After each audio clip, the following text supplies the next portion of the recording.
The moment American intelligence officers truly understood what they were looking at came not in a laboratory or briefing room, but on a muddy stretch of European ground littered with shell casings and torn earth. The German position had already been abandoned, yet the air still felt hostile, as if the weapon itself had left an imprint behind. Lying on a crate was the MG42, its stamped metal body scratched, its barrel darkened from use. To the Americans examining it, the gun looked almost crude compared to the finely machined weapons they were used to. And yet every man there knew this ugly, industrial thing had pinned down entire platoons. It had halted advances, broken morale, and forced American troops to crawl instead of charge. That contradiction, cheap-looking but devastating, was the first clue they didn't fully grasp. Back home, American military thinking was rooted in a different tradition. Since before the First World War,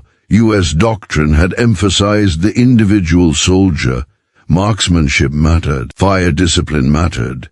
The rifleman was the soul of the unit, and everything else existed to support him. Even machine guns, powerful as they were, had been treated as tools to reinforce infantry, not dominate the battlefield. When American officers encountered the MG42, they initially tried to understand it within that framework. They asked familiar questions: how accurate is it? How long does the barrel last? How controllable is it in short bursts? They measured it like a machine, not like a doctrine. The MG42 had been born from necessity. Germany knew it could not outproduce its enemies in raw materials or manpower. The solution was not elegance but efficiency. Stamped metal parts replaced expensive machining. Components were simplified so they could be made quickly by semi-skilled labor. But beneath that industrial pragmatism was a radical tactical idea. The MG42 was not meant to be precise in the way American or British gunners thought of precision. It was meant to dominate space. Its blistering rate of fire, often over 1,200 rounds per minute, was not a flaw to be managed, but a feature to be unleashed. When it opened up, the sound alone was enough to freeze soldiers in place. Men hit the dirt instinctively, even if the rounds weren't perfectly aimed.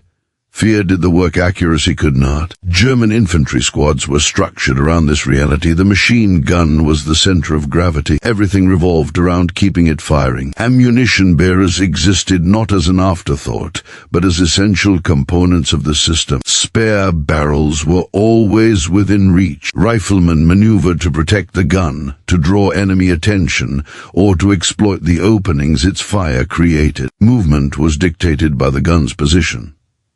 In German thinking, the machine gun shaped the fight. Soldiers adapted to it. American observers saw the results, but not always the cause. Reports described how German positions seemed stronger than their numbers suggested. Patrols spoke of being pinned by impossible fire.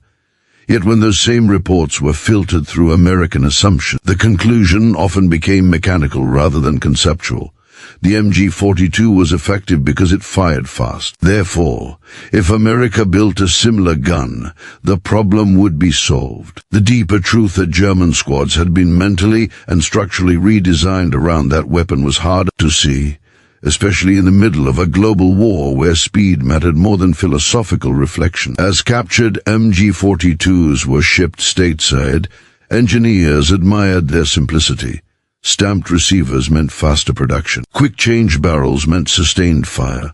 Belt-fed ammunition meant fewer pauses. The gun seemed almost brutally logical. In meetings, officers talked about lessons learned and incorporating enemy innovation. There was confidence, perhaps too much of it, that American industry could take the best ideas, refine them, and improve upon them. After all, American manufacturing prided itself on reliability and standardization. If the Germans could do this under bombing and shortages, surely the United States could do it better. But improvement, in the American mind, often meant control. The MG42's rate of fire, while terrifying, was also seen as wasteful. It burned through ammunition at an alarming pace. Barrels overheated quickly if crews weren't disciplined.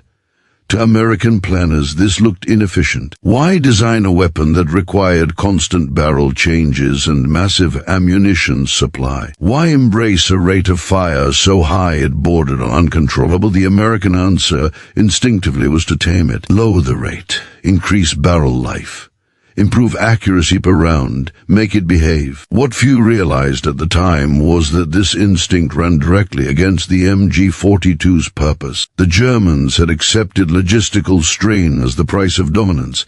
Ammunition was heavy, yes, but suppression saved lives. Barrel changes were frequent, but barrels were cheap and replaceable. Control came not from limiting the weapon, but from training crews to manage its ferocity. To German gunners, the MG42 was not something to restrain, it was something to unleash at the decisive moment. American soldiers who faced it firsthand often understood this better than planners did. Veterans spoke of how the sound alone changed behavior. The MG42 did not simply kill, it denied movement. It forced men to stay down while German units maneuvered elsewhere. In after-action accounts, American troops described how even experienced soldiers hesitated when they heard that distinct ripping noise. It wasn't rational, it was visceral. Fear traveled faster than bullets. Yet those same experiences were often rationalized away. The weapon was dangerous, yes, but any machine gun was dangerous. The difference, many believed, lay in training or positioning, not in philosophy. American confidence in its own methods remained strong. The U.S. Army had won before with different weapons and different doctrines. There was little appetite to fundamentally rethink the structure of the infantry squad in the middle of an ongoing war. So when discussions turned to copying the MG42, the focus remained narrow. Engineers studied the feed mechanism. Metallurgists examined the barrel steel. Production experts evaluated how to adapt stamped construction to American factories. All of this was valuable, but it treated the MG42 as a standalone object, divorced from the way it was used. The gun was dissected, cataloged, and admired, but not truly understood. Even the language used in reports revealed the gap. The MG42 was described as exceptionally high rate of fire and psychologically effective. Rarely was it described as the foundation of German small unit tactics. That subtle difference mattered. Psychological effect was something to be mitigated or countered. Tactical foundation was something to be adopted. America focused on the former while overlooking the latter. There was also an unspoken cultural difference at play. American military culture valued adaptability, initiative, and individual decision-making. German doctrine, especially at the squad level, embraced rigid roles centered on the machine gun. To many American officers, that felt constraining. Why subordinate the entire squad to a single weapon? Why reduce riflemen to protectors and assistants? The idea clashed with deeply held beliefs about what made soldiers effective. As a result, when America moved toward creating its own version inspired by the MG42, the goal was not to replicate German doctrine, but to extract useful features and integrate them into existing systems. The machine gun would remain a support weapon. The rifleman would remain king. The weapon would adapt to the doctrine, not the other way around. At the time, this seemed reasonable. After all, wars are not won by weapons alone. Logistics, training, morale, and industry matter just as much. America had advantages in all those areas. Copying the MG42's every aspect, including its tactical philosophy, may have seemed unnecessary or even risky. Why gamble on foreign ideas when existing ones were already working? And yet, buried in that confidence was a blind spot. The MG42 was not simply a better machine gun, it was an answer to a specific problem. Germany needed a way to multiply combat power at the smallest level. It needed squads that could hold ground, break attacks, and shape engagements with limited manpower. The MG42 was the solution, but only when everything else bent around it. American planners saw the blade, but not the hand that wielded it. They saw firepower, but not the system that made that firepower decisive. In trying to copy the gun while preserving their own tactical identity, they unknowingly stripped away the very element that made the MG42 legendary. And so, As the war continued and blueprints were drawn, a subtle divergence formed. The Americans would take inspiration from Germany's most feared machine gun, but they would do so on their own terms. The result would look similar. It would share mechanisms, concepts, and lineage, but something essential, something intangible would already be missing long before the first round was fired. When the American version of the concept finally began to take shape, it emerged from conference rooms rather than foxholes. Engineers, officers, and logistics planners gathered around tables covered in drawings and test data, arguing not about fear or suppression, but about tolerances, heat dispersion, and ammunition expenditure. To them, the German MG42 was impressive but also unruly. It fired too fast, they said. It chewed through belts at a rate that would strain even America's vast supply line. It demanded constant attention, barrel changes, ammunition feeds, crew coordination. In the American way of thinking, a weapon that required so much babysitting was inefficient. A better machine gun, they believed, would keep the strengths and eliminate the excess. The first major decision was the rate of fire. The MG42's blistering speed was its signature, but also its most controversial feature. American tests showed that gunners unfamiliar with it often struggled to fire short, controlled bursts. The weapon wanted to run. Once the trigger was pulled, it felt alive, vibrating and roaring, until the belt ran dry or the gunner forced himself to release it. American doctrine prized deliberate fire. Bursts were meant to be measured, ammunition conserved, targets clearly identified. A machine gun that encouraged excess went against decades of training. So the solution was simple: slow it down, reduce the cyclic rate to something more manageable, something that felt disciplined rather than feral. On paper, the results looked excellent. Slower fire meant better hit probability per round. Barrels lasted longer before overheating. Ammunition consumption dropped. Gunners reported feeling more in control. To American evaluators, this was improvement. The weapon was now more accurate, more efficient, more civilized. What those reports could not capture was how the battlefield reacted. Fear does not calculate hit probability. Suppression does not care about efficiency. The enemy reacts not to averages, but to immediacy, and immediacy had been dulled. Weight was another consideration. The MG42, despite its metal construction, was relatively light for its power. German crews relied on mobility, repositioning the gun constantly to maintain dominance. American planners, however, valued durability and stability.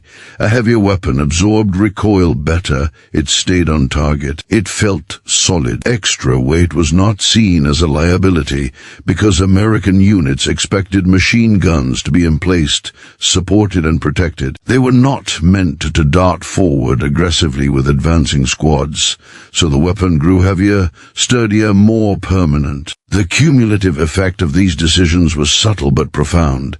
The gun that emerged was no longer an instrument of shock. It was a tool of control. It fit neatly into existing American infantry structures, slotting into a role that had already been defined long before the MG42 was ever encountered. The machine gun remained a supporting actor, not the protagonist. Training reflected this mindset. American gunners were taught restraint. Fire only when you see the target. Use short bursts. Preserve ammunition for decisive moments. These lessons were not wrong. They had served the U.S. military well, but they were mismatched to the inspiration behind the weapon. German MG42 crews trained for aggression. They learned to dominate space, not target. They fired to deny movement, not to score hits. Ammunition was not something to be hoarded, but something to be converted into fear at exactly the right moment. Even the role of the gun crew differed. German crews functioned almost like a single organism. The assistant gunner watched for targets and fed the belt. Ammunition carriers stayed close, ready to pass fresh belts and swap barrels without pause. The rifleman's primary responsibility was to protect the gun and exploit the chaos it created. In American units, machine gun crews were important, but they were still expected to operate within a broader structure that emphasized individual riflemen advancing and maneuvering. The gun supported the squad did not orbit the gun. This difference became most apparent in combat reports, where American units encountered German defenses head-on. Again and again, soldiers described how a single MG42 could hold up an entire advance, not because it killed dozens, but because it froze everyone. Men stayed down longer than necessary. Movement slowed. Initiative drained away. American machine guns, even when technically capable, rarely produced the same effect. They suppressed, yes, but they did not dominate. The enemy reacted, took cover, then moved again. The psychological paralysis was missing. Some officers noticed this discrepancy. In field reports and private letters, a few veterans commented that German machine guns seemed more aggressive, more relentless. But these observations often ended with the assumption that the difference lay in German discipline or willingness to expend ammunition. Rarely did they lead to a re-evaluation of doctrine. The idea that the weapon itself and the philosophy behind it demanded a different way of fighting was uncomfortable. It implied that something fundamental might need to change. American industry, meanwhile, continued refining the design. Reliability was improved. Manufacturing tolerances were tightened. The gun became something that could be produced in massive numbers and maintained with ease. These were genuine strengths, but every refinement pulled the weapon further away from its origin. The MG42 had been designed for total war under constraints. The American version was designed for abundance and order. It reflected American strengths, but also American assumptions. One of the most telling differences lay in how each side thought about suppression. For the Germans, suppression was the primary goal. Casualties were secondary. If the enemy could not move, he could be flanked, bypassed, or destroyed at leisure. The MG42 existed to make movement impossible. For the Americans, suppression was a means to an end, but not the end itself. Fire was applied to support maneuver, not replace it. The gun was a helper, not a dictator. This philosophical divide shaped everything from ammunition allocation to battlefield behavior. German units expected their machine guns to fire constantly during engagements. Ammunition was pushed forward aggressively. American units, even with ample supplies, often treated machine gun ammunition as something to be managed carefully. Running out was considered a failure of planning. For German crews, running low was simply part of doing business, to be solved by bringing more forward or repositioning. As the war dragged on, these differences persisted, even as American firepower grew overwhelming in other areas. Artillery, air support, and logistics compensated for doctrinal gaps at the small unit level. The United States could afford to be less aggressive with its machine guns because it could call down destruction from above. Germany, increasingly desperate and outmatched, relied even more heavily on the MG42 to hold ground and delay defeat. In that sense, the weapon became even more central to German survival. Ironically, this reinforced American conclusions. Observers saw German reliance on the MG42 as a symptom of weakness rather than a source of strength. The logic went like this: Germany depends on machine guns because it lacks artillery and air power. America, with its overwhelming support assets, does not need to structure squads around a single weapon. And in the grand strategic sense, that was true. But at the tactical level, something was still being lost. The American adaptation of the MG42 concept succeeded on its own terms. It produced reliable, effective machine guns that served for decades, but it never fully captured the raw dominance of the original. The terrifying sound was gone. The sense that the battlefield itself was being torn apart had been softened. What remained was competence, not terror. Few people at the time would have described this as a failure. America won the war. Its soldiers performed with courage and effectiveness. Its weapons were more than adequate. Yet history has a way of highlighting irony long after urgency fades. The MG42 became legendary not because it was accurate or efficient or well made. It was all those things, but because it forced everyone who faced it to fight on its terms. The American version, shaped by different beliefs, forced no such submission. It asked politely, it supported, it cooperated, and in doing so, it revealed the central misunderstanding. America had copied the form of the weapon while reshaping its soul. The machine gun that had once dictated the flow of battle was now content to assist it. That missing aggression, that willingness to let the weapon dominate, rather than serve, was the detail that slipped through the cracks. It wasn't written into blueprints or captured in test data. It lived in doctrine, training, and mindset. And by the time anyone fully realized it, the war was already being won in other ways, leaving the lesson quietly unfinished, waiting for future generations to rediscover it. Long after the shooting stopped and the battlefields fell quiet, the MG42 refused to fade into history. Its shadow stretched far beyond the ruins of Europe, following engineers, officers, and military thinkers into the post-war world. The weapon had not merely performed well, it had rewritten expectations. Nations that once dismissed the idea of extreme rate of fire now quietly revisited it. Manuals were rewritten, training films were re-examined, and slowly, almost reluctantly, the lesson America had half-learned began to surface in full clarity. In the immediate aftermath of the war, the United States found itself in a position unlike any other. Its industry was intact, its factories were humming, its military was vast and confident. There was little incentive to question the fundamentals of doctrine that had delivered victory. Machine guns were evaluated through the lens of standardization and long-term service, not battlefield terror. The American approach continued: balanced firepower, disciplined bursts, combined arms. The MG42 was acknowledged as influential, but its deeper philosophy was still treated as a foreign curiosity rather than a model to be embraced. Meanwhile, the rest of the world was paying closer attention. Former enemies and allies alike took the MG42 apart, not just to copy it, but to understand it. What they saw was not simply a fast-firing weapon, but a solution to a universal problem: how to give small units disproportionate power. In conflicts where artillery and air support were unreliable or unavailable, the machine gun once again became king. And the MG42, reborn in various forms, became the template. Even Germany itself, now divided and rebuilt under new flags, could not escape the legacy. The MG42 evolved into post-war designs that retained its core features. The sound changed slightly. Materials improved. Manufacturing methods advanced. But the philosophy remained intact. Fire superiority came first.